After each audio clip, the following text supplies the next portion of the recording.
On this episode of Still Loading, Overlooked and Underloved.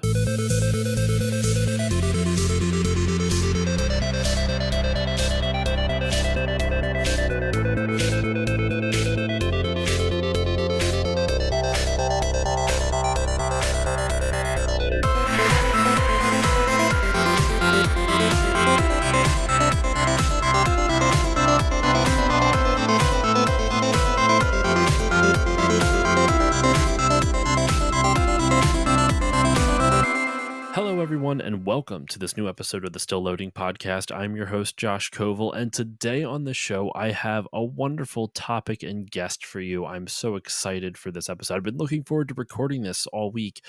This week on the show, we are going to be talking about overlooked and underloved games. I mean, hidden gems is a more commonly used phrase, but that's a little bit overplayed, so I'm not going to call that in the title. And joining me to discuss these overlooked and underloved games and maybe give them a look and send them some love is Joe Bourrie. Joe, how are you doing today?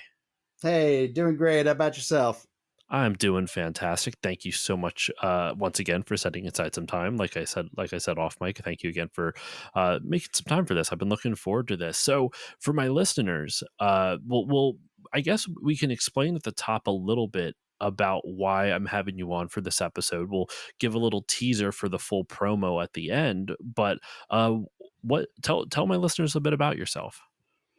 Yeah, so like I said, my name is Joe Bourrie. I go by Single Play or Single Play Retro Gaming on Twitter and various other websites. Um, so I am a retro gaming enthusiast slash video game designer, about 15 years slash recently author, writing a book on the Nintendo Famicom and all of the games that are completely English friendly, playable by an English speaking audience, but may not have actually came out in the West in the same form that they did in Japan, sometimes not at all. And Mm-hmm. so been just kind of studying and diving into all of these great 8-bit classics, and trying to teach everybody else about them too. And that kind of leads us into why we're talking about these overlooked and underloved games. Because for us over here in the States, a lot of NES games, or excuse me, the Famicom games, the ones that didn't make it over here, are overlooked. I mean, for obvious reason, but a lot of times, and we talked a bit about this in our Twitter chat, about how some people, and I include myself in this, don't even give them a look because, like, oh, well, if it's Japanese, I won't be able to read that. So you don't even bother giving it a shot. And so that's why I'm kind of excited to talk about overlooked and underrated games. And then in turn, at the end of the episode for a promo. Now, there's one other tie that I actually have with you that you've actually commented on some of my Instagram stuff before, because for those who don't know, Joe, he created video game display stands through Cinco Play, and it was pretty. I mean, I don't know the behind the scenes stuff, but considering people like My Life in Gaming and a bunch of other YouTubers took notice, like, I have a set of your stands. I have 4 of them, and they're wonderful. Well, thank They you. are great video game display stands. You still sell them over on Cinco Play. I've been actually tempted to buy another 4-pack of them at some point, but right now in my game room I don't have the space for it, so I have not yet. But yeah, you make great video game display stands, so I just wanted to shout that out too, because I supported the Kickstarter for that and got my Hmm. stands. Well, thank you. Yeah, that's so it all kind of ties together. I mean, I've been into video games my entire life, obviously, and I've never been one to trade away my games, and so as my game collection got larger and larger, it also got to become more and more thought of as retro. And so at some point, like I just kind of, I'm old enough to have defaulted into becoming a retro game collector, um, because it just started as my childhood collection.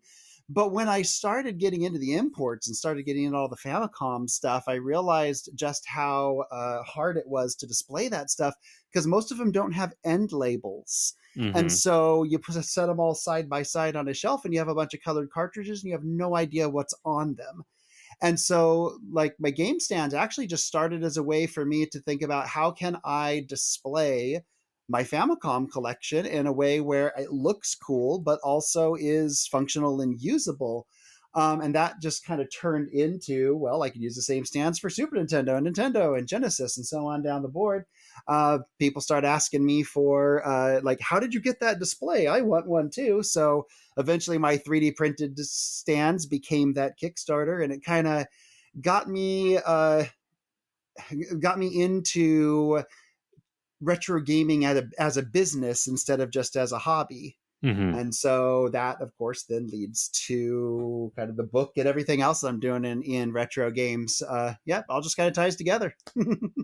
And those stands are amazing, man, like legitimately. But anyway, we will dive into this episode's topic. We are here to discuss under overlooked and underloved games, and we each picked 5 games for this episode, one from each era, well, not all the eras, but from 5 different eras of game history. Generally the 8-bit, 16-bit, I guess 32-bit would technically be PS1 and N64, right? That would be that gen, even though 64 is 64 bit, or is it actually it, still considered 32-bit? it is considered or so it's considered 64-bit. It is a 64-bit processor, but I agree that it makes more sense in the era of PlayStation/Saturn than it does comparing it to Dreamcast, PS2, Xbox, Yeah. GameCube. So yeah, that's where I'd put it as well. I guess if we want to be a little bit more specific, instead of going by bits, we can go by the console generation. So, like, an 8-bit is the third console generation. That's, NES, Master System, Mm. that kind of stuff. Then fourth generation is your Super Nintendo, Sega, Mega Drive slash Genesis, Neo Geo, TurboGrafx, all that good stuff. Fifth gen is your PS1, N64, Sega Saturn. Sixth gen is your PS2s, your Dreamcast, your GameCubes, your Xbox. And then we just kind of did a blanket modern, which is technically seventh gen up to present, which technically we're in the ninth generation now, but we just kind of did a little blanket one just to encompass everything from Xbox 360 and up. So those are the 5 different generations we are going to be picking. Underrated, or yeah, sorry, underloved and overlooked games. So to kick it off, Joe, I want to start off with you since you're the guest of honor. I would love for you to start off. Well, let's start off with the 8-bit. Let's start off with the third generation. What is your 8-bit underloved game? Oh man. Well, it's funny because this is one of those topics. Starting at the 8-bit is sort of like opening Pandora's box for me because I am literally writing the book on this, right? But I mean, how do I not pick something from Famicom first off? Hmm. And when looking at my Famicom collection, while I could pick 100 things off the shelf that I would call overlooked and underloved, from a Western perspective, I've got to go with a 1992 game called Tetristar the Fighter. Okay. And this is Star Fox on 8-bit. It's a good Really? way to Okay. describe it. It is a behind the ship 3D shooter with some of the most impressive visual effects I've ever seen in 8-bit. Um, really smooth motion, huge screen size bosses with like line scrolling distortion effects. This thing Wow. pushes every effect that the original Famicom/Nintendo could possibly push in a game that actually is pretty solid. It is a fun, super fast paced shooter. Kind of hurts your thumbs to play after a little while, Hmm. but like the whole thing, it feels so epic for its time. And that's before you even realize that not only does it have a full dramatic storyline, but it is a full dramatic storyline with cutscenes and multiple endings depending on whether or not you do certain things in different levels. Wow. This thing's the real deal. And I absolutely adore that game, so much so that a while back a Twitch streamer was asking for recommendations of games to play, and I recommended they try Tetristar. And there's somebody on that stream who has epileptic photosensitivity, and so a lot of flashing lights and stuff makes them sick. And so this game has so much flashing and so many flashing lights and stuff that it's just like we cannot in good consciousness or play this game. And so somebody else is like, no, you've got to play it. They went in, hacked the ROM, removed the flashes just so that it could get What? played on stream Oh, that's because it's amazing. that good. Wow. So this game's absolutely the real deal.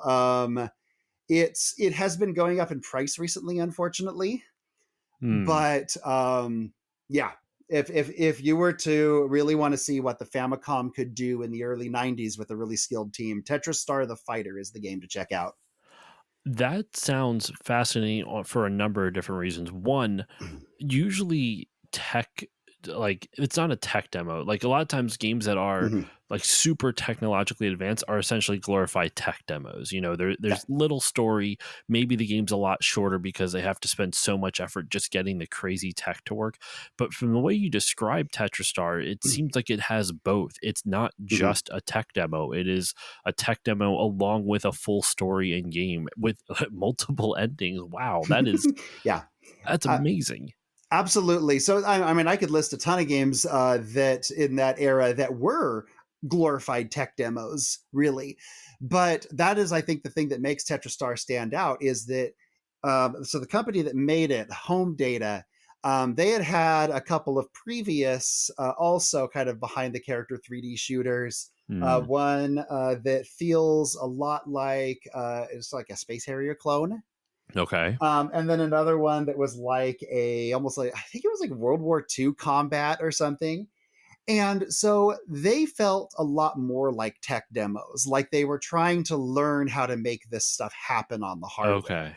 And then TetraStar was like, okay, we've got the technology figured out. Now, what kind of game can we actually make out of this? That's so cool. Now, do you know what MMC chip? Excuse me. Do you know what MMC chip it was running? Was it the MMC 3? I would assume it has to be more I, advanced than the 3 to run everything like that, or maybe a custom one. I don't know what chip it was. I don't believe it was a custom one. I remember there was one time I looked it up to see if it had anything really fancy inside, and I seem to remember it surprising me how bog standard it was. So it very well might have been just the Huh. MMC3 in there. They certainly wasn't something like the fancy Konami chip that they had late With in extra development or sound anything like channels that. and crap like Yeah, that. it was a I think it was a fairly standard mapper in there. That's wild. That's so cool.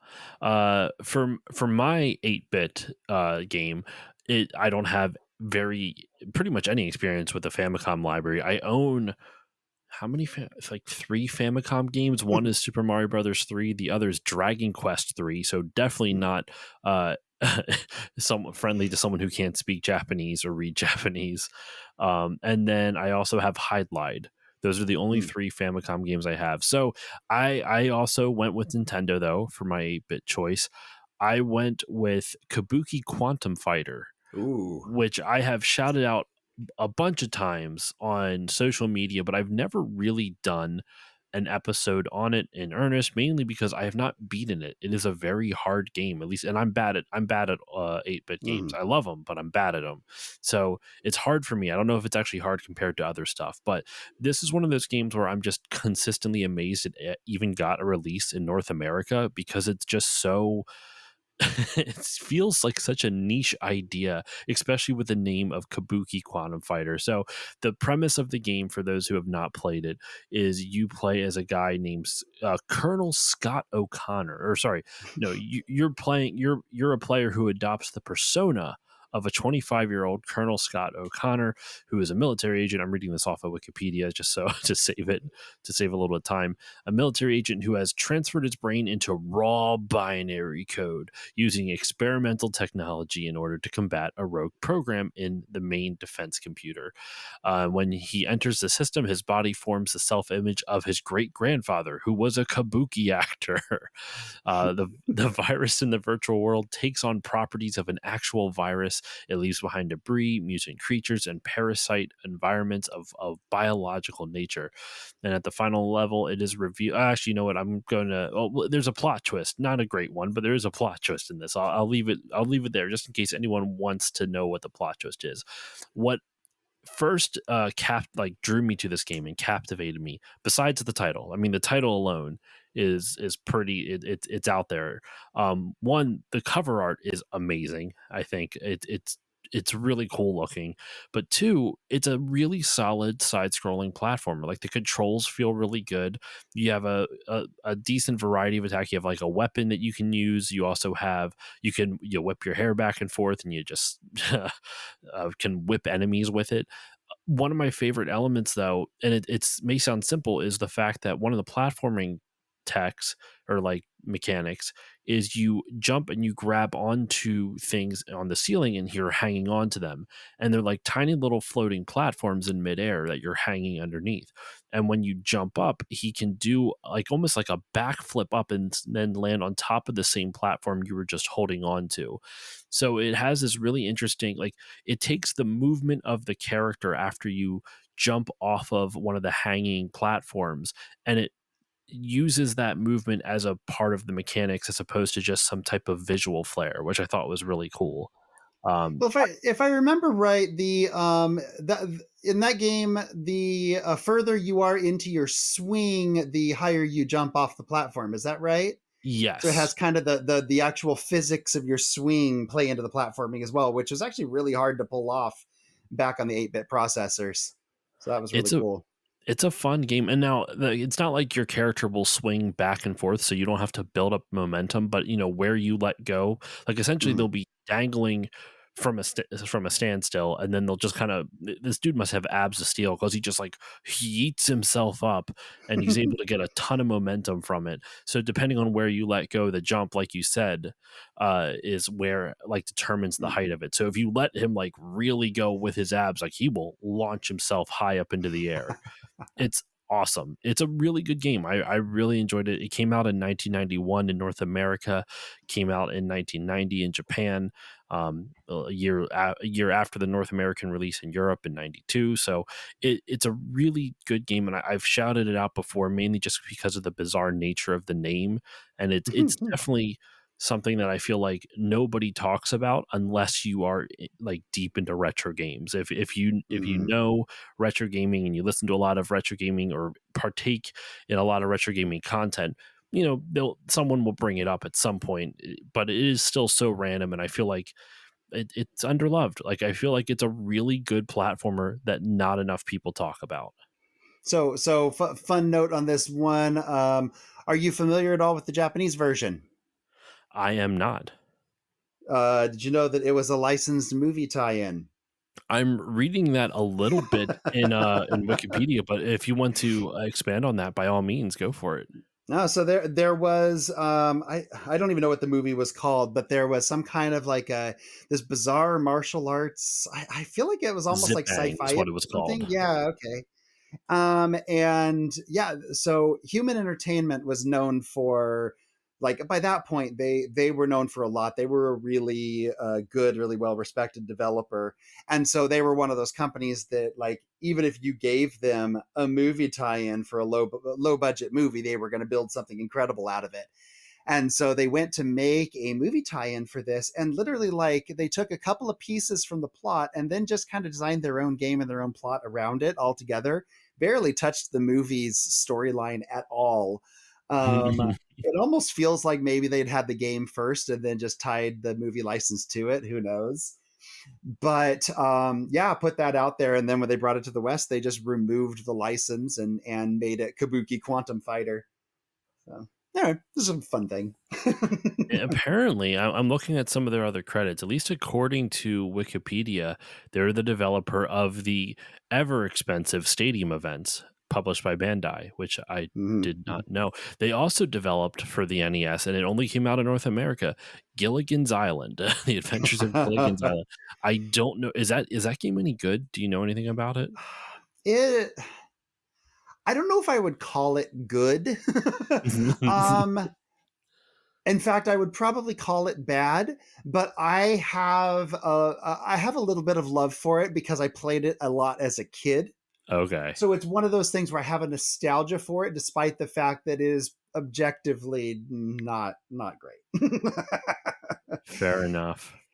Fair enough. They also did another popular game, Monster Party, which I know Heck yeah. which is pretty damn popular. So yeah, that's my 8-bit. Let's move on up to the 16-bit generation, or the I guess technically the fourth generation of consoles, our Super Nintendos, Sega Genesis.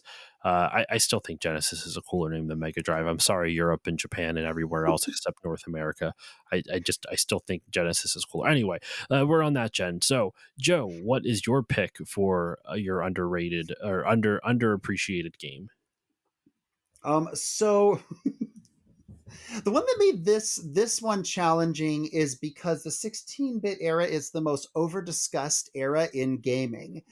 And so the idea of anything existing on my childhood console of choice, which was the Super NES, being underappreciated is a Mhm. little bit laughable. All the good games have been talked about 1,000 times before.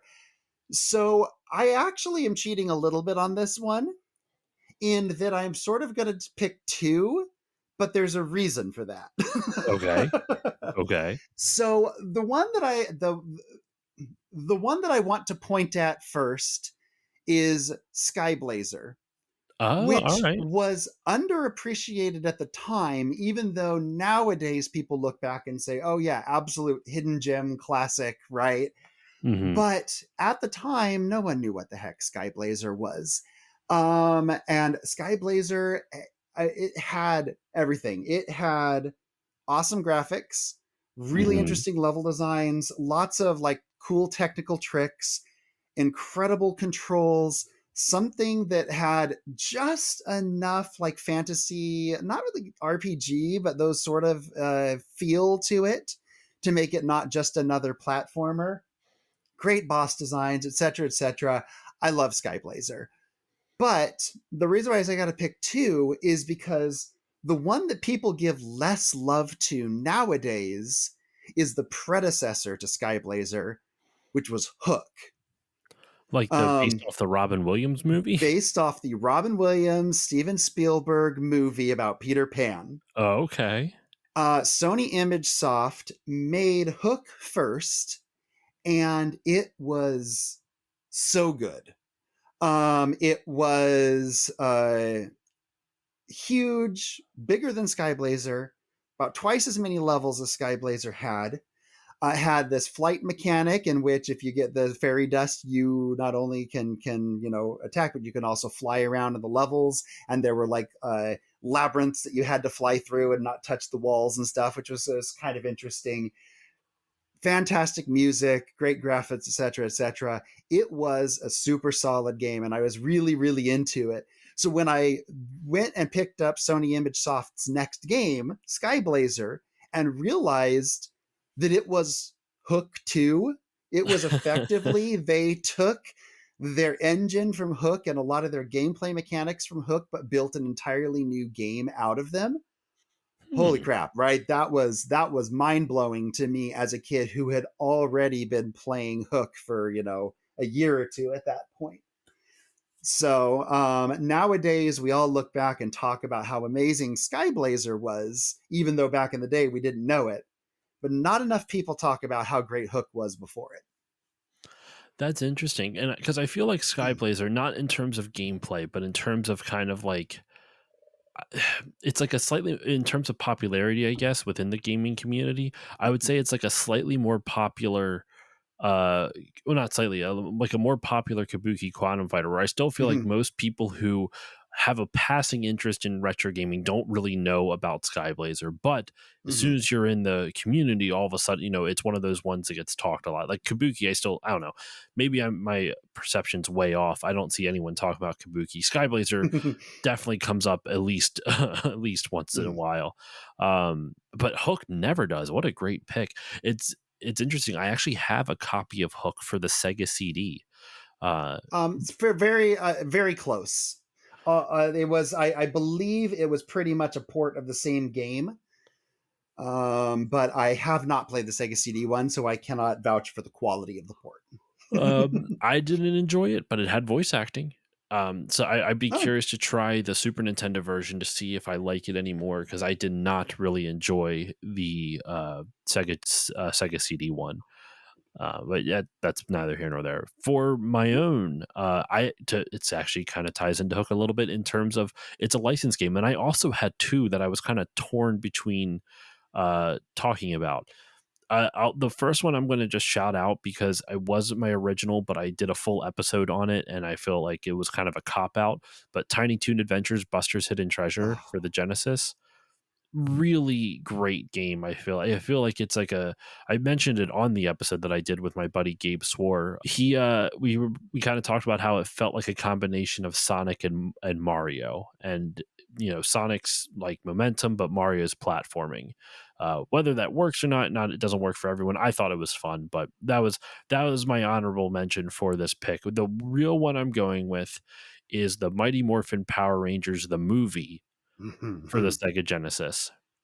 Uh, I don't know if the Super Nintendo version of it. I know there's a Super Nintendo game, just Mighty Morphin Power Rangers, but I don't know if Mighty Morphin Power Rangers the movie for the Super Nintendo is any different than the Genesis one. I only played the Genesis one growing up, and I think it's a beat 'em up that not enough people talk about. I'm not an expert on beat 'em ups. I can't tell you like if it did anything new or exciting. What I can tell you is that the controls are very tight. I even replayed it like last year. It's a little easy. Actually, it's very easy to beat. But the controls are super tight. You can play as a bunch of different rangers. Of course, it's multiplayer because it is a beat 'em up. You get to turn into the Zords and you can, fight giant monsters. It really captured a good feeling from the movie with all the Zords and everything and all the different enemies. The visuals I remember kind of remind me of like those scanned in sprites like you would see in like Donkey Kong Country or like Mortal Kombat where it looked more photorealistic, sort of ish, but it's just scanned in sprites. It really fun game. And I'm not good at beat 'em ups, but I still found this really enjoyable. I think if anything, if I'm not good at beat 'em ups, and I was able to pretty easily go through this game. Maybe it's way too easy, but uh, yeah, I like it. Have you ever played that the Mighty Morphin Power Never. Rangers one? No. I have not played either of the ones that you mentioned there. Yeah, it's the only games I've ever played in the Power Rangers, even in that general vicinity, are some of the Famicom only games in some of the other what is it Super Sentai series. Mm. But nope, never any of the beat 'em ups. It's if you're a beat 'em up fan, I would suggest checking it out just to see if you like it. I genuinely, like I said, I'm not an expert on beat 'em ups, so it might be a piece of crap, and maybe I just have bad taste in beat 'em ups. But I remember really enjoying it, and I replayed it somewhat recently, and it still held up in my eyes. Like it was still fun to play. It wasn't infuriating, which is more than I can say for some games. And then Buster's Hidden Treasure is just a really solid platformer. Yeah, Some physics issues in terms of the controls, but overall, I can't really complain all that much. So, well, yeah. let's. Sorry, go ahead. Oh, real quick so Buster's Hidden Treasure is definitely one that I've played, as well as the Super Nintendo equivalent Buster Busts Loose, which is Oh, one of okay. my absolute favorites growing up. Both of those, I mean, those are built by Konami during Konami's prime, by some of the guys who would, later go on and work for Treasure, making some of the Mhm. amazing stuff that Treasure made. Right? This was the era that brought us Rocket Knight Adventures and Gunstar Heroes, and so the fact that those guys got on Tiny Toons games is incredible. And yeah, Buster's Hidden Treasure was really good. If you haven't played Buster's Bust Loose, I actually like it better, but it is I would say considerably harder as well. So yeah. Good to know. Good to know. Yeah, I have not played Buster Bust Loose. I will have to add it to my collection at some point once I get some more space in this game room or find a bigger game room or something. But I'm a huge fan of Tiny Toons in general, so I'm always looking to try out some of the other games, even though I know they're not all going to be great. Licensed games are a mixed bag to say the least. Mhm. But yeah, so That's our fifth gen or fourth gen, excuse me. It's the 16-bit era picks. So, Joe, back over to you for your fifth gen slash, yeah, I guess 32, 64 ish bit era. Speaking of treasure, Silhouette Mirage. I'm just gonna pull that Hmm. one out. Right. So, are you familiar at all with Silhouette Mirage? No, I am not at all. Okay. So, um, I'm a huge fan of Treasure. Love everything that they did, pretty much. And like during that era, they were getting weird. Like they started pretty wacky. Dynamite Heady, Gunstar Heroes. This stuff's Hmm. got some pretty wacky stuff to begin with. But by the time we get to the 32 and 64-bit eras, we're getting to stuff like Silhouette Mirage and Bangayo. Now, I just give a quick shout out to Bangayo here as a game that literally just has a boss that does not move, cannot attack, and begs for your forgiveness as you beat him to death. Um, What kind of but, sadistic thing is this game or these game devs doing to us, making us into but these monsters? Sorry, go on. exactly. Exactly. So Treasure had a weird sense of humor, and that weird sense of humor, I think, was absolutely the best in Silhouette Mirage. So this is a game in which you are a character who has a pink side and a blue side. It's a side-scrolling, like Contra style shooter, where if you're facing to the right, you are pink, and if you're facing to the left, you are blue. And that plays into the gameplay in ways, but you can also grab onto enemies and beat them to get coins. So you can just basically beat the money out of them and use Okay. that to buy all sorts of great upgrades. But it was barely like when I say it's a Contra style side scrolling shooter, it was barely about the levels. It was about the bosses because the majority of the game was one massive boss rush of the most cracked out ideas they could come up with. So, for example, the entirety of level 2 is you in a it's kind of a field of skyscrapers in a cityscape in which you're being chased and stalked by the boss, and you can't see the boss. You can Okay. only see its reflection in the windows on the skyscrapers that you're platforming on. Huh. And it is a giant airship warship with a cute cat for a head who, oh no, I'm sorry, it's a cute little girl for a head. And she trash talks you and obsesses over wanting candy for some reason the entire time that she is trying to smash you from off screen. There is a level in which you have to make soup out of your enemies and feed them to a giant fat boss in order to defeat him. There is Uh-huh. a werewolf that you battle who gets really strong when the full moon is out, but the full moon is actually just painted on a facade in the background. So if you knock down the background, then he turns into a weak little man that you can kill. And on and on down this list of the weirdest bosses they could possibly come up with. So the game is a solid, fun side-scrolling shooter, but it's one of those that you absolutely never know what's going to happen next, and that's Mhm. really where the fun of it comes from. Is just what kind of crazy, cracked out stuff are they going to throw at me this time? Well, I'm at a loss for words. I looked up a picture. I was just, like, curious, and the first thing that came up, I just, wanted to see what does this game look like? And I think this is the thing you're talking about. It's like this little girl's head on a giant green dinosaur fish's body Mm-hmm. with, like, There we go. purple, like, fin accents and, like, the his I get is the Yep. dorsal fin the thing on the back, I think? That's pink or purple. It's more purple. I would say it's like a yeah, it's like a pink purple. I don't know what the term for that is. Violet, maybe? But, yeah, what I'm And beyond and confused by this. that entire battle, like I said, is it takes place while you can see the boss in the reflections of the windows, and it's all done to like this dark, brooding horror music. So it's all presented as if it's this really spooky moment as you're fighting this little girl's head. Uh, yeah, it's a weird one. It is a weird one, but that's why I love it. Man, you went deep. Then did this game come out in North America, or was it a Jap? Yes. It did. So Okay. this one was translated and ported by Working Designs. That sounds like something they would do. So yeah, so it has some of that Working Designs jank to it, but also you got to give them credit. No one else was gonna localize that nonsense. That Oh my god, the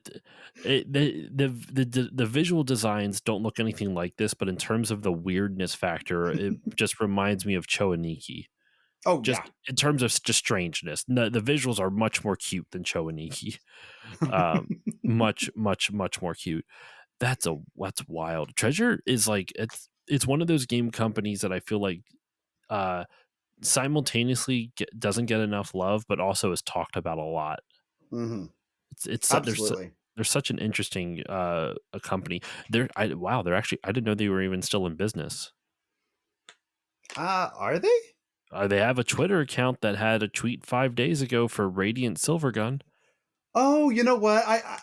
So Radiant Silvergun is a port of an older game. I Last thing I looked, I don't believe they were making new games, but the brand might be owned by a parent company who's releasing some of their older stuff. Okay, I don't think the development house is around anymore, unfortunately. I'd be curious. I'm just kind of looking generically on their last. I think you're right. Their last developed game was in 2014 for the 3DS. Hmm. So yeah. All right. So for my fifth gen pick, I guess our third pick over on here, I'm going back to the licensed game. Well, I actually had two options on this one once again. I've covered neither of these on the show though. I'm going to kind of touch on one like I did with the Tiny Toons and Mighty Morphin. I'll go in deep on the other. So the one I'm going to touch on is Toy Story 2 for the N64. Uh, Mm. Really solid 3D platformer. I did a whole episode on over on the podcast Remember 64 with Dave over there, Dave and Jiggy. So if you want to learn more about that, go check out my episode with them over on the Remember 64 podcast. Really solid uh 3D platformer. But the one I want to focus on is a PS1 game called Sheep Raider, which outside of North America was called Sheepdog and Wolf. Have you ever heard of this game? I have heard of it, but I can't even put a mental picture in my head of it. So, are you a Looney Tunes fan? Oh, this is the Wile E. Coyote one. Yes. Oh, Yes. Sam Sheepdog and Ralph Wolf. Mm, But right. yeah, they essentially that always confused me as a kid. I'm like, what do you mean his name's not Wiley? They look exactly the same. What the hell? But yeah, so you play as Ralph Wolf, and it's a really fun 3D puzzle platformer where the guise of the game is that you're on a game show called Sheepdog and Wolf, and in each round of the game show, it's basically a different level. You like the hub world is this game show where you're on a stage, and the farther you go back into the stage, it just has, or literally on the physical like stage, like the performance stage that you would see in a theater, the farther you go back into it, you find more doors to the next level. So you have to obviously play in order, but there's like some hidden levels back there and whatnot. But every time you go into a level, you're presented with a different challenge. And the challenge, or you're presented with the same challenge, but the environment and the tools you are given to complete the challenge change. And that challenge is apropos for this license. You are Ralph Wolf trying to steal a sheep, one single sheep, from Sam Sheepdog. And so the objective is to figure out how to do that without Sam catching you. And there's a myriad of interesting, goofy ways you can do it. Like one of the first ones, right? If you can figure out how to get the sheep away from Sam, that's the first part of the challenge because he only has a certain range of vision. You still have to figure out how to get the sheep to the endpoint. There's like essentially like this circle at a specific spot on each level that you have to place the sheep inside. You can be holding the sheep as you jump inside of it. You can like guide the sheep into it. You can do a number of things, but the sheep has to somehow enter that circle and stay there for like a second or something like that. So the very first one, there is a raft, and the way you can propel the sheep like across the river is that you put the sheep on the raft with you, and then you get a little tiny hand fan, and you push it, you blow it out the back of the, you aim it like a motor the away from the direction you want to go, so it propels you towards that direction. Very Looney Tunes logic. You'll tie like a rubber band around your waist, and then you tie the other end to a tree, and then you can, like, maybe you're at the top of a cliff, so that way you can, and like Sam's right below that cliff, so you can drop from the top, pick up a sheep, and even though he'll see you, he can't reach you because you've grabbed the sheep, and now you're up top, and he can't see you anymore. He can't reach you. Maybe sometimes he can, so you have to plan and be stealthy. It's really funny because sometimes you'll grab the sheep, but you'll miss the platform. So you're just bouncing up and down like 40-foot drops up to like way above the cliff. And then you're going to drop again because you miss the cliff side again. So you keep falling, but you're still strapped via the rubber band to the tree. You can also use those rubber bands to tie between two tree trunks, so you can turn it into a little bit of a slingshot. There are so many different options. There are so many different ways to figure out the puzzles. I actually beat it on Twitch, like on my Twitch stream, um, somewhat recently. It is like earlier this year, I would say. It is a really fun game, a really fun puzzle platformer. The biggest fault I have with it, without going into too much detail, because I do plan on doing a full episode on it, are the bosses, but I'll save that conversation for later. The bosses, like the whole game is puzzle platformer, and the bosses are like combat platformer, which is not uh, any of the mechanics that they teach you throughout the entirety of the game. So it's not a really good boss fight. It's not testing any of the skills that you've learned throughout the game, but it's still a really fun puzzle platformer, and I highly, highly recommend trying it out. is this PS1? Yes, it's PS1. Oh, okay. And did this one get a US release, or is that PAL in Japan only? Nope, it got a US release. I actually I have a copy of it right here. I think the only time I've ever seen this game was like people posting on Twitter. In fact, it might have been you posting it on Twitter. So I'm really surprised about that, because yeah, if that got a US release, that really must be one that's not talked about much. It's a really solid game, Huh. and it's fun. The story is a little bit goofy. It's like I said, it's just you're basically playing as Ralph Wolf. You get like knocked out and kidnapped by Daffy Duck, who's the host of the game show. And I guess a semi spoiler for the story, not like there's really much of a story. You Once you beat the game, you find out the whole thing was a dream the entire time. And I'm like, oh, well, that's an unnecessary thing to do. Like, Looney Tunes is already so ridiculous and over the top. You didn't need to make it not be real. It's already fantastical. Like, you don't need a reason. You don't need to explain it away. Yep, yep. It But was yeah. sheep raiding in the land of Subcon. Yep. How I'm just picturing, like, in Oh man. freaking Inception or whatever. How deep does this go? And there's always another sheep. There's always another sheep raider. It cuts right before you never know if the sheep stops spinning. Anyway. Keep shearing the wool. The sheep that never ends. The shear that never ends. But yeah, that's my pick for the fifth Cool. gen. Just a really super fun game that I really feel does not get enough does not get talked about enough, and is like one of the PS1 had such a sheer amount of crazy, amazing games, and because of that, I feel like there's a lot of untapped potential in that system. Even now, like you were saying, like the Super Nintendo gets covered a lot more often than the PS1. I feel like, and the PS1's got a bunch of amazing games. Anyway, I don't have anything more to say about that. So unless you do, Joe, we can move on to the next generation. Are you all set? Let's do it. All right. So we are moving on to the sixth generation: Sega Dreamcast, Sony PS2, Nintendo GameCube, Microsoft Xbox. So, Joe, what is your pick for the sixth gen? All right. So I'm cheating right now. And the reason I'm cheating is because literally, as we were just talking, I'm like, oh, I should say something about this other game. And so I'm going to, but I'm still going to stick with my original pick. Sounds good. So my runner up that I'm cheating with is actually a PlayStation portable game. that was released in the West as WTF, or Work Time Fun. Okay. Are you familiar with this at all? No, not in the slightest. Yep. So I'm not going to get too far into this because I only want to cheat a little bit. But the so WTF is effectively a microgames collection, much like a WarioWare or something. But literally, they are All right.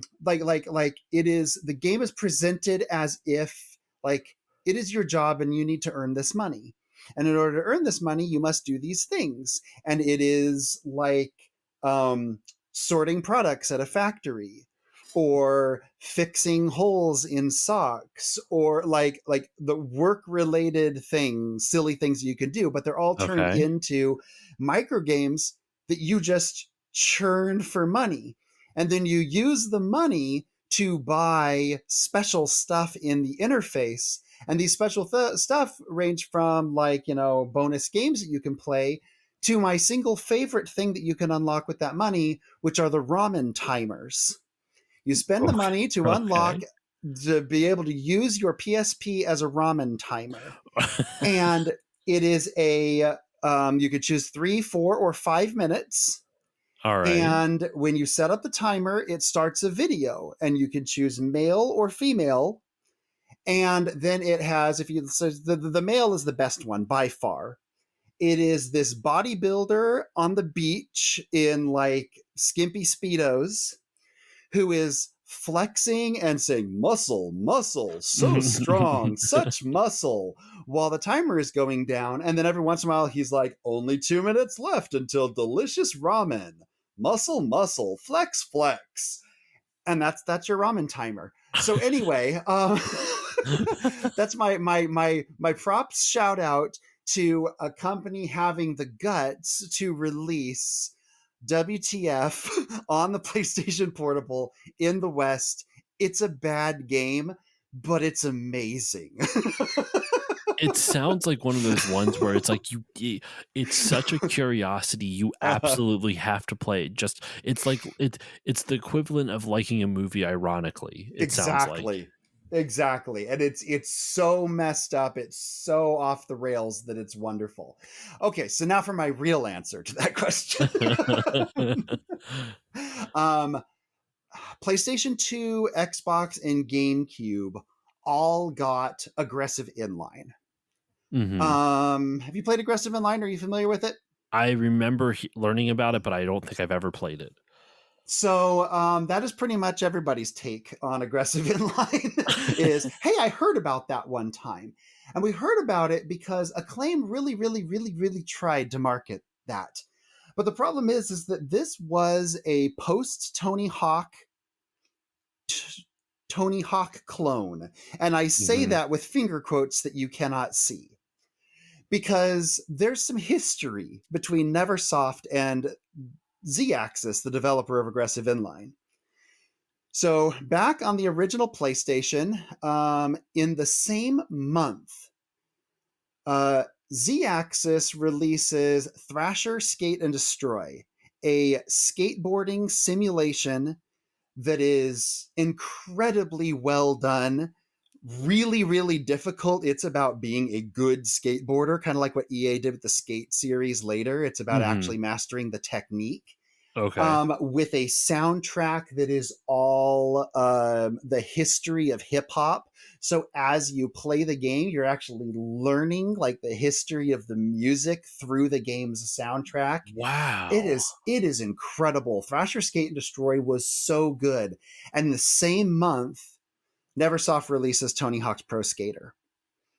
And Tony Hawk was a cultural milestone, right? It was a massive success, which completely drowned out Thrasher Skate and Destroy, made it so that, like, well, why would I play this hardcore, super difficult skating sim when I can play this super easy to pick up and play arcade style Tony Hawk instead?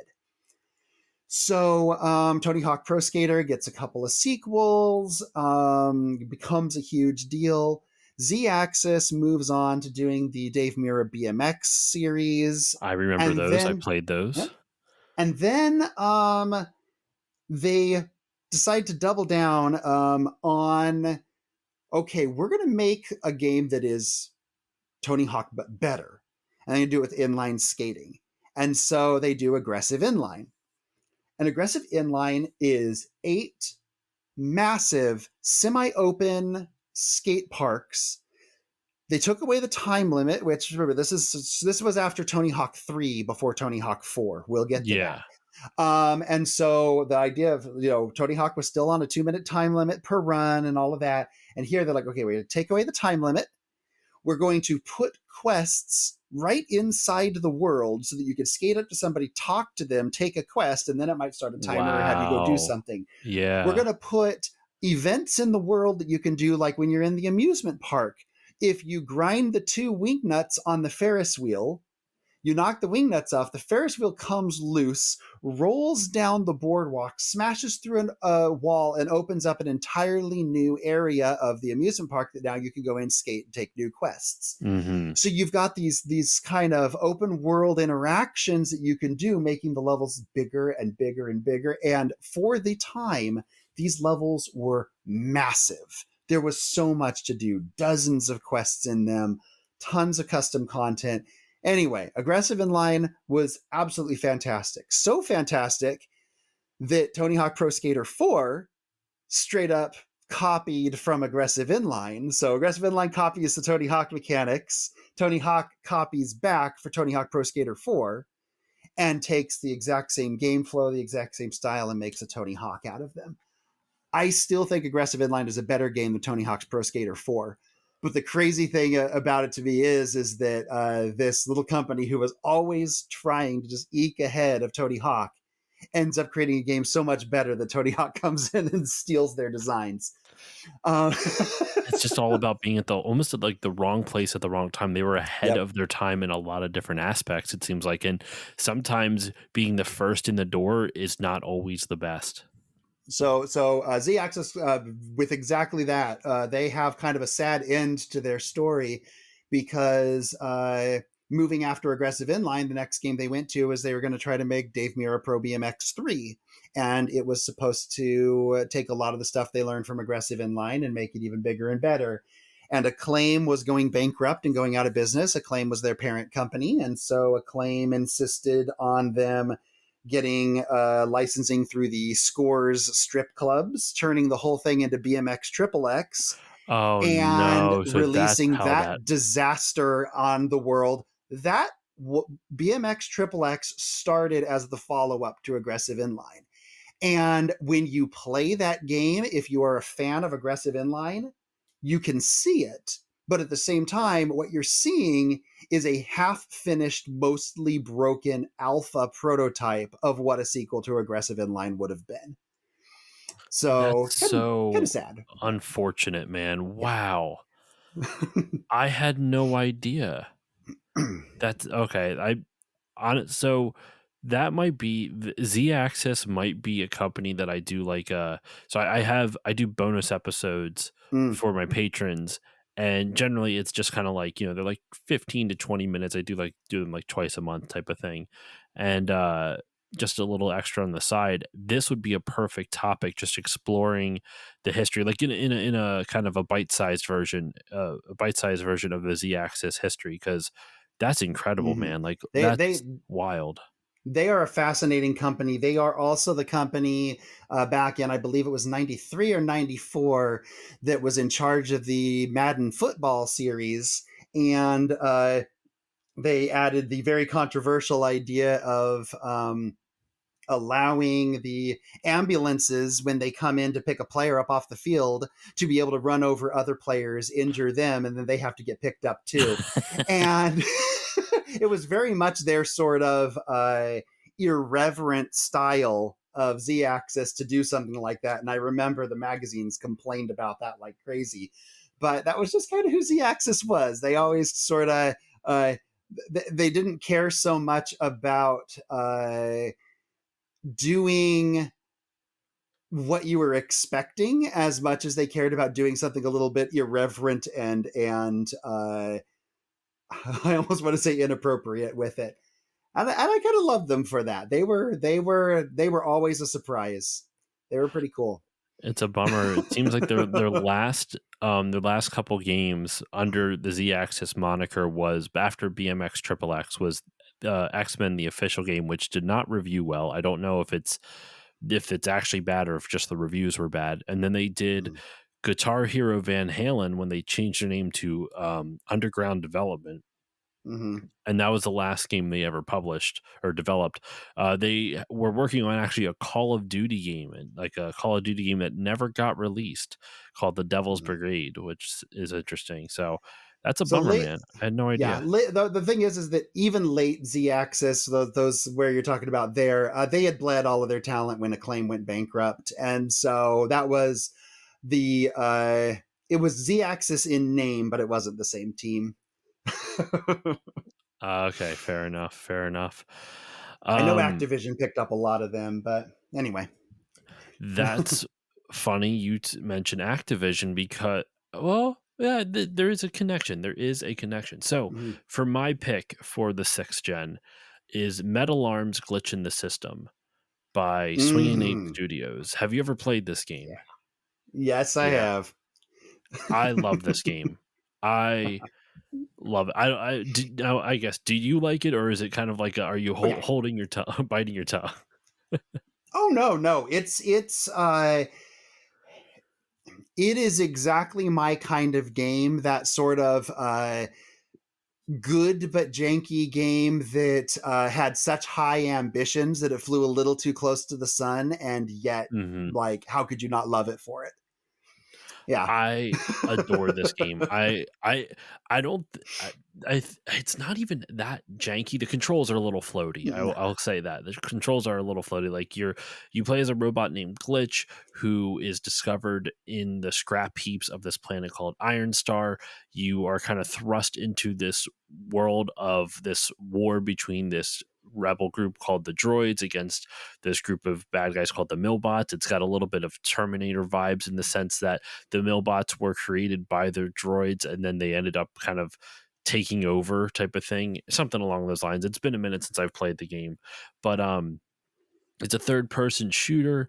What I love about the game is that as Glitch, you can have a variety of different weapons. You can also buy upgrades for those weapons, which at the time I hadn't, you didn't see a whole lot in 2003. There wasn't a whole lot of third person shooters that had upgradable, very, I wouldn't call this RPG elements because you didn't level up your weapons, but you could buy upgrades for them.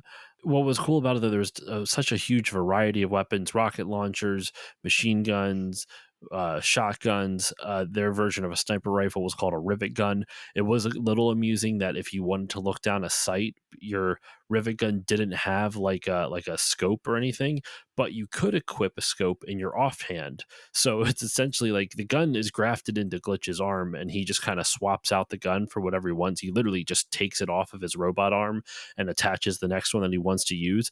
And since there's no scope on it, one arm always has a gun on it. The other arm is just a hand. So he's just literally holding the scope up with his free hand to his eye while the other thing is just his gun. It's like, imagine you see someone holding a scope to their eye and then they're just kind of pointing a pistol out with their other arm.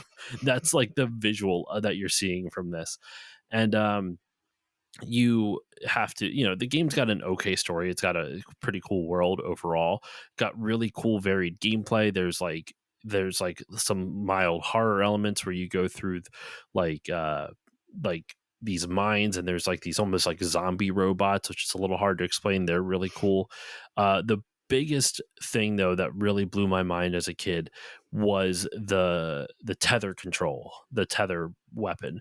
What it is that you can shoot your tether into the back of enemies into their D ports, which sounds a lot dirtier than I mean it to be. But you shoot it, you shoot a you shoot a tether into their D port, and you can take over them. You can control their body for up to a certain range from where you let go. So like if you want to move farther, you want your body, it's dependent on where your body is located. Like essentially Glitch disassembles himself when he goes into another robot, and then when you leave he reassembles himself in that same place.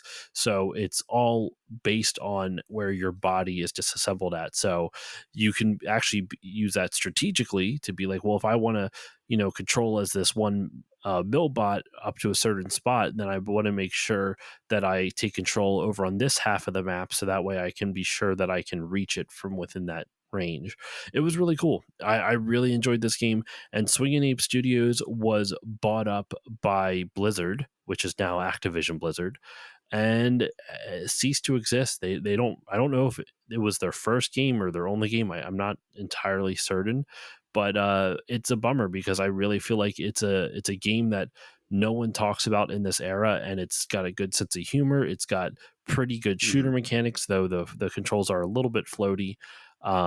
Lots of variety. What enemy variety is fun, and it just I can't say enough nice things about this. I did do an episode a while ago on it, and I kind of want to redo it at some point, just because that was back in the early days of the podcast when I was still figuring out how the hell to podcast. So I kind of want to give a more modern redo on it. But yeah, I love this game. But you said Mm. you've played it before. What are your thoughts on it? It's been a long time, but you're making me want to go back and play it again because I remember. Let me tell you how I remember it. I remember actually thinking that it was really fun. So that's bonus plus right there. Good game. Hmm. I do remember feeling like it was one of those games in which it had so many different types of like forms you could take and weapons you could use and everything that nothing really felt like they had put the love into making each individual thing to make it feel really good. It felt like it was lots of stuff, but not lots of polish, if we could say it that way. Hmm. But again, like I said, I actually love games that as I said, fly too close to the sun and do that's um, try lots of new things as opposed to trying to do a few things but do them incredibly well. That Yeah. said, my memory of it, it's like I said, it's been a long time. So if you tell me it's not really that janky, I'm kind of interested in trying it again and seeing what a more kind of knowledgeable adult Joe thinks of it as opposed to early 20s just getting into game design Joe thought of it.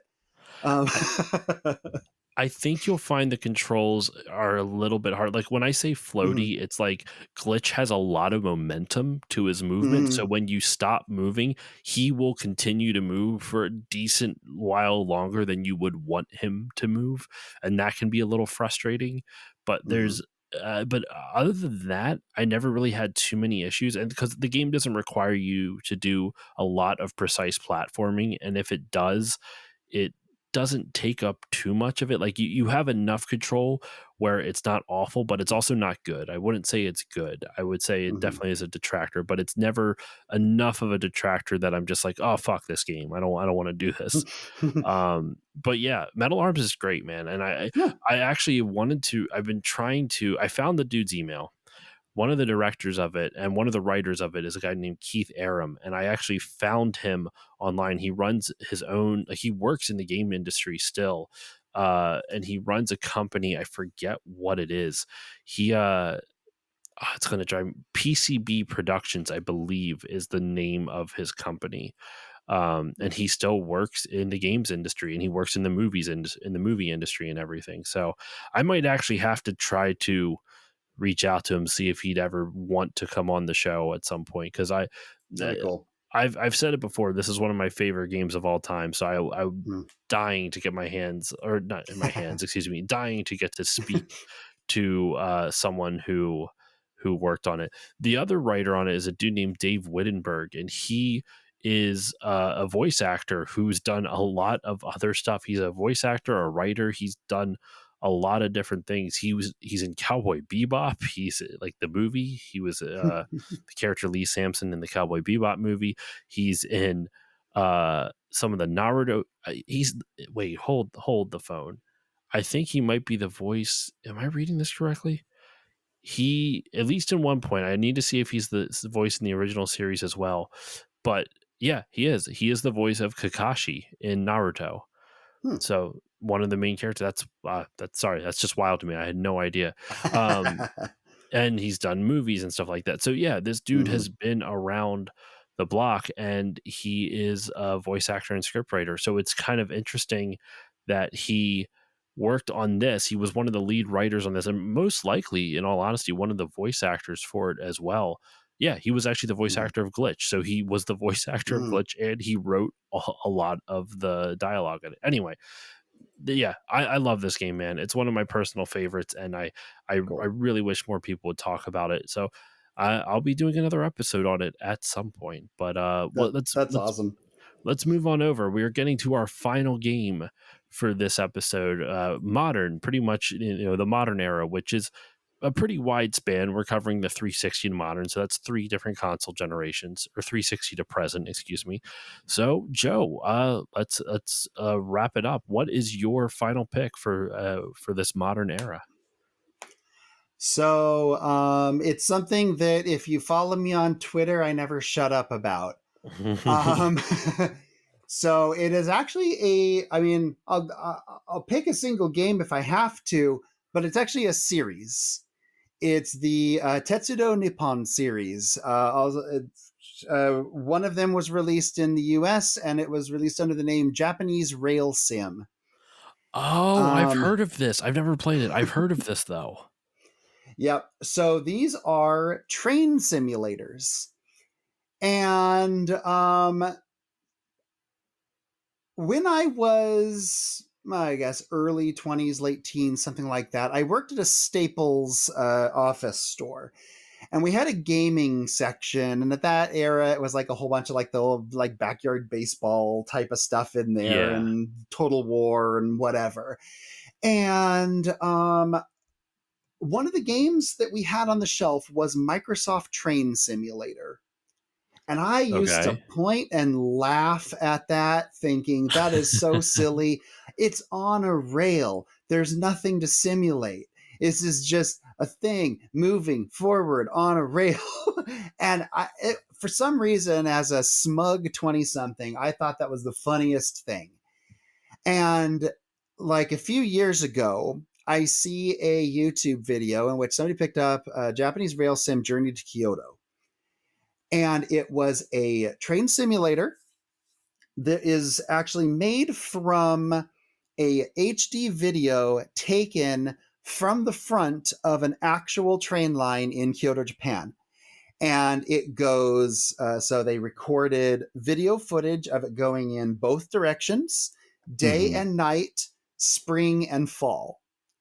And so then they took that video and they play back that video as the gameplay footage. So they adjust the speed of video playback based on how fast the train is going, and Wow. then they give you the controls to, accelerate, decelerate, put on the brakes, honk your horn if there's somebody kind of near the tracks to let them know that you're coming. It's got like behind the scenes, it's running a actual topographical calculations of like the Okay. angle if you're going uphill, downhill, so on, so it can affect the physics and the speed of the train. It's got the like you got to pay attention to signage to know what the speed limit is because you're not allowed to go above certain speed limits in certain areas. And the best part about like these commuter train simulations is that when it really comes down to it, it's a stopping simulator. Your job is to get to the station on the exact second and stop at the exact centimeter to get a perfect stop.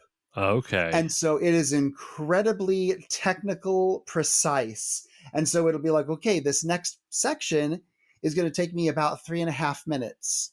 And I have to, at this timestamp, have to be stopped at this exact spot in that time. And then it grades you based on how close you were.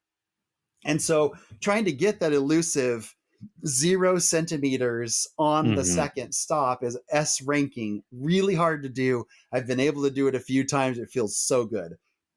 So these are fully compatible with the Switch Densha Go train controller. So it is actually a custom controller, hooks to your Switch, allows you to play with something that feels like you're actually running a train operating board. These are Oh. seriously the nerdiest things. It is incredible how nerdy these are. And like, I love it. It's so good. It's so addictive. And now I can't point and laugh at train simulators anymore because I've decided that it is not only a worthy genre, but a downright brilliant genre. So we need to see more of them in the West, and more people need to play them. I feel like that, like, getting into not maybe sim type of games in general is the telltale sign of like maturing. I'm not going to say getting older. I refuse to say getting older. We're maturing like a fine wine. Um, but like, but it's true. Like, because when anyone in their 20s, I don't give a shit who, anyone in their 20s is a lot more critical and judgmental for better or worse. I personally feel a lot of times worse, and I include myself in that.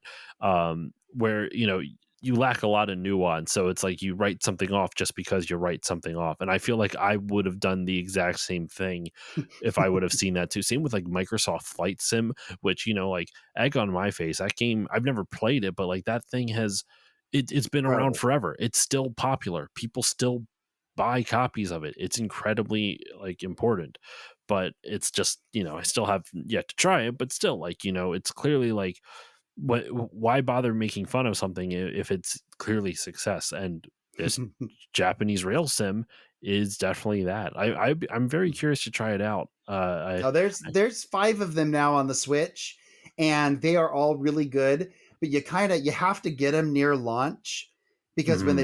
they run out, and they get very expensive. And so now at this point, I think Play Asia does have two of them at regular retail price, and the other Mhm. three are $120 and up to try to get a copy of them now. So And they're I'll see if I can switch over my account to like a Japanese account, and then I can just buy I don't get digital. buy a Mhm. digital. Like I'm definitely more of a physical collector, but like at some point I'm like I'm not going to spend $100 on this. I'm Yep. sorry. Like I have a family to take care Yeah. of. Um If you're just looking for what I would consider to be the best one, to try it out, Journey to Kyoto actually got an English release, and I would call it kind of like the prettiest line. But there's a okay. one. Oh, I can't remember now off the top of my head which one it is. One of the most recent ones. The cover has like pink cherry blossom trees on it, which I would say is another one of the kind of the best lines in it. But anyway, Good to know. good series. I've actually only reason I've heard of it is my buddy Mono over at Tokyo Game Life has brought it up on his podcast before. Um, and for those who have not listened to Tokyo Game Life, go check it out. I've had Mono on the show twice now, once to interview him, another time to talk Pokemon.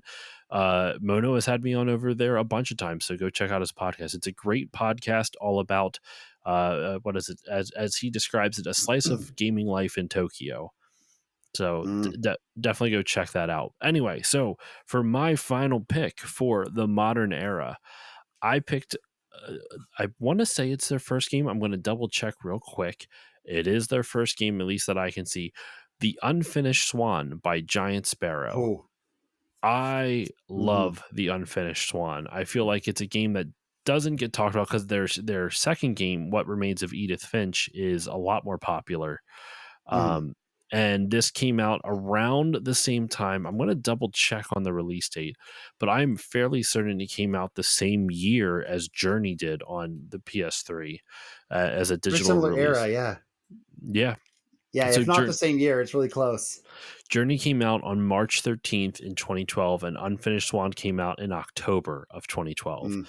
So they didn't overlap in terms of release dates, but it is still something where Journey was such like I remember that summer, like that year where like indie games on the PS3 specific like kind of Journey and the other stuff from that game company, as well as when the Unfinished Swan came out. I remember seeing it, and it was kind of I remember it was advertised as kind of like, look, here's another interesting indie game coming out on the PS3, and I loved it. I love the Unfinished Swan. It's kind like the mechanics of the game are that of a first person shooter, but it's not a first person shooter game.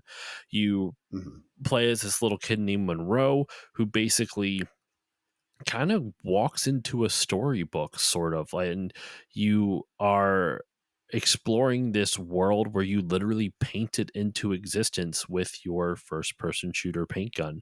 Like you basically throw globs of paint in the first like level, it's only black, so everything is just either black or white, and when you shoot paint out, it will splatter along the floor, the ground and the walls, and you'll be able to literally see the world take shape around you as you're just shooting paint everywhere.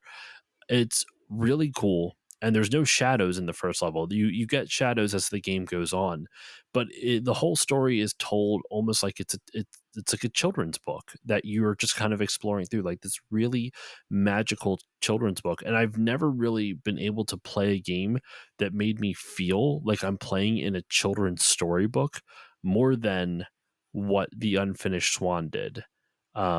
It's really simple. The simple mechanics, does turn into kind of a bit more of a first person puzzle game as the game progresses. You get different colors of ink, and you use that to solve puzzles. Like once you get blue ink, it's kind of like water, and you shoot wherever you shoot it. There are vines that will track it down like it's trying to murder it. It's just like going right for that water. I probably could have think of a more tame and better comparison for that, but for some reason in my messed up head, that was the first thing that came to mind. The vines are trying to murder the water, but the vines will chase after it. That's a much better way. It'll chase after it desperately, and you use those vines then to traverse, and like that's only just one of the types of puzzles. There's so many different other things that the game does. It's really beautiful for how simple the visuals are. Just the fact that it feels like a storybook, and as you explore through the game, the you will hear a narrator speak to you. And I believe I read somewhere, and I'm going to have to double check what who did the voice of it, but I could have sworn the voice actor of the narrator was one of the actual mothers of the game developers. I don't know if that's true or not. I need to double check on that because it might have been an actual voice actress. But the voice of the king in the game is voiced by Terry Gilliam, who obviously is of Monty Python fame. So the game actually has a bit of a pedigree, but it's a really fun game, and I love it. Have you ever played it, Joe? I played the demo back when it came out. Yeah, that Unfinished Swan was in a very interesting era of experimentation and indie game development because we had this was kind of the post Portal era Yep. of 3D puzzle platform, first person puzzle platformers were like en vogue, the thing to Hmm. do after Portal sort of popularized all of that. And then Sony during the PS3 era had a group who was all about finding indie teams with a really interesting idea like that that would show off the PlayStation 3, bringing them in house and having them and basically funding their development, which is how we got things like Journey Yep. and Flow and Unfinished Swan. They all sort of had this same production team behind them. And so, yeah, that was it was, on one hand, it was absolutely released in the perfect era right at the tail end of that era. And on the other hand, it also means that it was up against tons of other games who Yep. also had some interesting shtick like that, some weird gimmick. And so I feel like Unfinished Swan was one that we saw the demo, we saw the previews, we thought, oh, that looks really cool.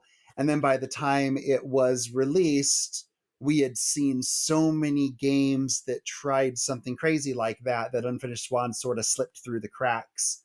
That's a really interesting pick because yeah, I totally remember it, but never played beyond the demo. Probably for that reason, because I'd seen so many other post Portal 3D first person puzzle platformers. I mean, there was so much out, like you said, there was so much out at the time that it just had to Mhm. compete with, and like in 2012 too, like that was the year right before all of like the like the next gen consoles Yeah. launch, excuse me. If I remember correctly, I'm going to triple check on this. Um, hold on. Let me just double check, make sure my mind isn't going crazy on this release date. Okay, no, I was a little off with it. Last of Us came out like less than a year later. So The Last of Us had Hmm. all that, like 2013 was a huge year for games just because Last of Us, BioShock Infinite, the release of obviously the next gen systems. There was just a whole lot happening then. So I'm not surprised, even though this came out, The Unfinished Swan came out in late 2012. There was so much that was just getting hyped up at that time. And it's a bummer that not a lot of people have played it. It did get a release on the Vita and PS4, and it also came out for Windows and iOS actually as recently as 2020. So there are ways to play it Huh. currently if you want to check it out. But I actually still have like on downloaded on my PS3, even though my PS3 for some reason I've had an issue where the Bluetooth just keeps dying on it, and Oh, I've gone through two PS3s now that the Bluetooth adapter just dies, so I can't connect to Wi-Fi, and I have to have all my controllers hardwired in. So I'm grateful I have this downloaded, so I can actually play it again if I so choose to. But yeah, that's it. That's my final pick, Unfinished Swan. Um, it's awesome. so we have covered all five of our picks. So let's just do a quick recap of them. I'll go first, and then I'll give you the final recap, Joe. So my 8-bit or third generation console was Kabuki Quantum Fighter. My fourth gen slash 16-bit was Mighty Morphin Power Rangers the movie. My 32-bit slash N64 PS1, that whole thing, was Sheep Raider. And then the PS2 era was Metal Arms Glitch in the System, and finishing it off with the modern era was the Unfinished Swan. Love it. And I'm totally firing up Mighty Morphin Power Rangers the movie on my analog pocket before bed tonight. It's got to check that out. You gotta message me after you Oh, if you okay. play. Message me, tell me your thoughts, and be honest. Will Like do. if you think it Ah. sucks, I'm not going to be offended. No, I totally want to try it out. That is literally that's one of those types of games that looking at the name, I'd just be like, oh yeah, I'd just skip over that on a ROM list. But those are always really fun when someone gives you that as a recommendation because you find something you were like, oh yeah, I would have written that off. And Mhm. then it ends up being really good. And it's like, hey, cool, new game that I wouldn't have considered playing myself. And that's why I'm happy to have you on, because especially your picks were very like non-North American focused, which I think is really cool. So yeah, go ahead, read off your picks. All right. So my list started in the 8-bit with Tetris Star the Fighter. Went on to 16-bit with Skyblazer, but also Hook. 32-bit did Silhouette Mirage, treasure shooter. The 64-bit generation went with Aggressive Inline, Tony Hawk style inline skating game. And then finally, for modern games, the entire Tetsudo Nippon series, or the Japanese Rail Sim series, which are train simulators that use real world video as their graphics style. That's so cool. I love that. All right. So that's all we got for you for this episode. But before we go off into this, well, I was going to say good evening. That's when we're recording, but I don't know when you're listening. Before you go off into whatever you're doing next, one final thing we're going to bring up, of course, Joe, I want you, well, first off, where can the good people find you online, and talk a little bit more about your Beyond the NES book that you're working on? Right. Yeah. So you can find me online. My most common platform is Twitter at Cinco Play. Unfortunately, for some reason, the Muskrat has me shadow banned right now for being. I think there was a fake account with my name out there. So it might be kind of hard to find at Cinco Play just through a search, but that's where I'm at. Similarly, you can find me at Cinco Play on Facebook or at Cinco Play Games on Instagram and Threads. Um, let's see. Also, Cinco Play on Blue Sky. I'm all over the place. Uh, so, yeah. as far as kind of my Beyond the NES project, you can find it at www.beyondthenes.com. And right now, if you go onto that site and sign up, you can get a 32-page sample book that sort of shows you what the full book is going to be like.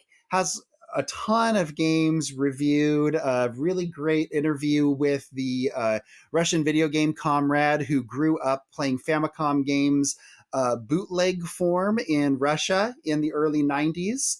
So got to talk to him about what it was like to grow up on bootleg Famicom. We've got analyses of the top 30 games in 1998 in Japan, bunch of stuff in even in that sample book to take a look at. But the basic idea behind the book is I've gone through the entire Famicom library, all 1,051 commercially released games, and found the games that can be played by an English speaking audience. Many of them are in English. The ones that aren't, that are in Japanese, I kind of either look for games that allow you to play despite the fact they're in Japanese, or give ways in order to get over the language barrier in the book without resorting to like having to just use a guide online. And so basically trying to document how can you best appreciate and enjoy the breadth of the Famicom library as an English speaking gamer. The whole thing is laid out as if it was classic gaming magazine, so taking a lot of inspiration from like old EGM, Game Pro, Die Hard Game Fan type magazine layouts. So hopefully you can sit down with the book, peruse through it like you would an old magazine, find the games that you want to play, just like we did with our magazines back in the early 90s, and then go fire them up either on actual hardware or an emulator and try out some of the stuff we never got to try in the West when they first came out. I can't wait to see the finished product. I also got I did get your 32 page like sampler. I was looked at it. It's awesome. I Thank you. love I love this idea. I love uh books on game history that aren't necessarily about the standard stuff that you would always see. And this is definitely something that I wouldn't see too often. And I feel like it's something that it's kind of needed over here in North America just to be able to fully more explore and appreciate the NES's library. Well, the NES outside of North America, I should say. So yeah, definitely go check all that out. And once again, you can also, isn't there syncopplay.com as well? So singleplay.com redirects to my Etsy shop. So my Etsy shop is where I sell the retro game stands, which we talked about before. I can display cartridges as well as any cased games. They're kind of a tiered stand setup, so they're designed to not only look really cool on your shelves, but be easy to access all of the games on them. So they're meant not just for glass case display, but for actual a playable game room. I also have signage, labels, stuff like that to just add a little spit and polish to kind of the look of your game displays. There's probably at this point 60 plus different consoles, which I've got various color schemed labels for that you could put up on your shelves. So yeah, that's singleplay.com or etsy.com/singleplay retro gaming. All right. I want to make sure I shouted that out as well at the very end. So, for my shenanigans and my stuff, you can follow me on Facebook, Twitter, Instagram, Threads, Blue Sky, at Still Loading Pod on all of them, at Still Loading Pod over on Twitch, at Still Loading Podcast over on YouTube. There's nothing fancy over there. It's just the audio with the thumbnail. But if you want to listen to the show over on YouTube, you can do so. If you want to support the show, you can do so in a number of ways. Please consider giving it a 5-star rating or review on Apple Podcasts or whichever podcasting app you use, Spotify, whichever. It makes me feel warm and fuzzy, and I like feeling warm and fuzzy. So it's very much appreciated. If you would like to support the show monetarily, it would be super appreciated. I'd be super appreciative. And if you would like to do that, you can go to patreon.com/stillloadingpod. For your hard-earned money, I give you a little bit extra for $1 a month. You get all the episodes a little bit earlier with better audio quality, as well as patron voting rights in quarterly polls to help guide the direction of the show. By the time this episode comes out, we are going to be getting close to the next episode release date and another Patreon poll. I'm doing Final Fantasy VII Crisis Core. That was the last one that won. I'm getting very close to the end of my playthrough of that, so that'll be fun to cover. For $4 a month, you'll get everything I mentioned already, plus access to 2 mini bonus episodes. I shouted out before, but I'll shout it out again. I'm going through all 220 games of the My Arcade Gamer 5 portable system.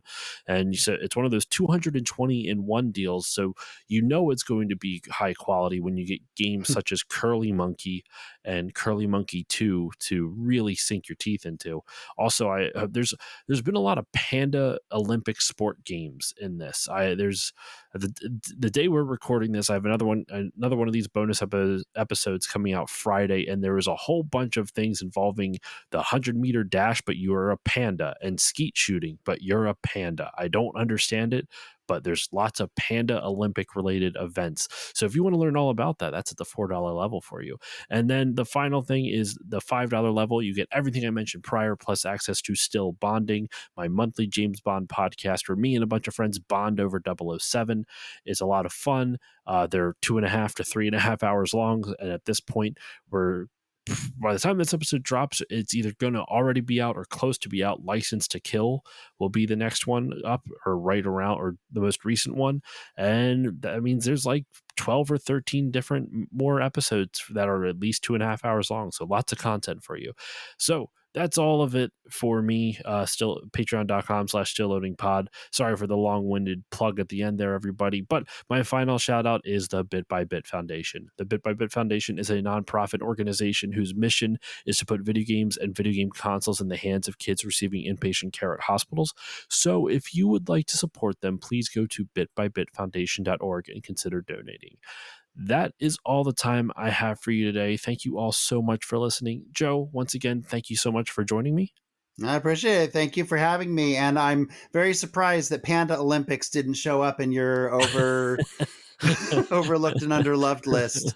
Oh man, you have not lived until you did the Panda 100-meter dash, or the Oh man, sounds 110-meter exciting. hurdles, or the long jump.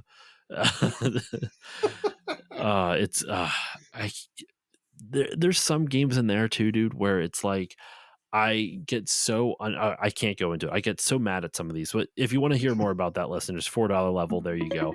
But yeah, that's all I got for you. Thank you all so much for listening, and I will see you all next time.